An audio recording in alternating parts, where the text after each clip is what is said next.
So, a well-crafted speech, a well-crafted talk.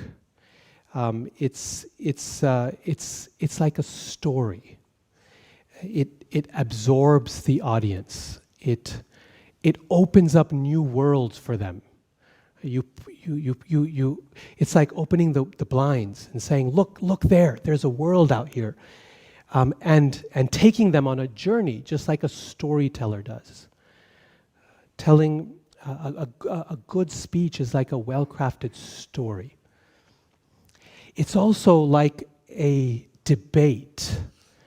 A good speech is a debate. It draws the listener in to an argument, to a reasoning process. It engages their intelligence. It makes them wrestle with things that they've never thought of before. A good speech is like a magic show. It enthralls the audience. It fascinates them. And it seems totally effortless. Like you've seen magicians, it seems like, we have the expression in English, you pulled it out of a hat, right?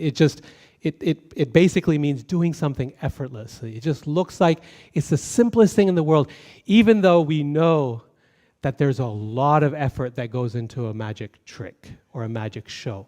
They practice and practice and practice to make it look so effortless, right? So simple. So, these verses are just so beautiful. This is part of the, we can say, collection of verses and statements that can inspire a speaker in Krishna consciousness. All throughout this seminar, my goal is to give you these little nuggets that, from Prabhupada's words, from Bhagavatam, from Chaitanya Charitamrita, that are really kind of present the ethos of this service in Krishna consciousness, of speaking for Krishna. And here, Prabhupada is making such a beautiful point that when one tries to glorify Krishna sincerely, Krishna gives us the power from within the heart to glorify Him. And the words that come out of our mouth are dictated by the Lord Himself.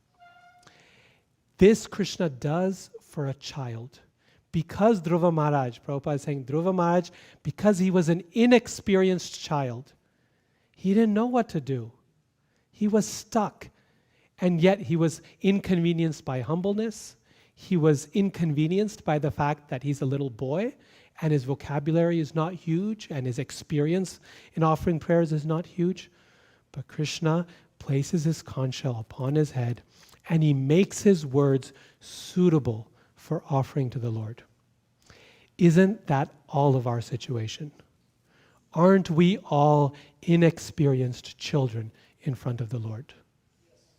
Yes, we sit there and we think, I want to say something for Krishna.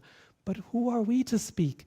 Even Ananta Shesha, with his thousands of mouths, spends all his time glorifying the Lord and cannot find the end of the Lord's glories. No one can find just the right words except Krishna himself. And so our prayer as speakers is for that conch shell, is to ask Krishna, please place that conch shell upon my head so that I can glorify you. And this is why before we begin speaking about Krishna, it is so important to prepare by requesting the Lord, please make my words suitable for their understanding. Please use me as an instrument in your seva. Please place your conch shell upon my head.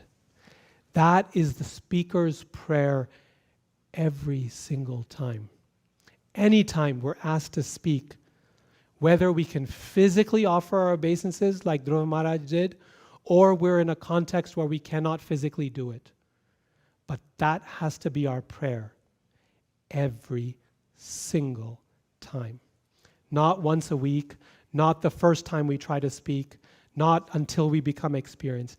Every time when we come before the Lord, when we come before an audience to talk, this is our prayer.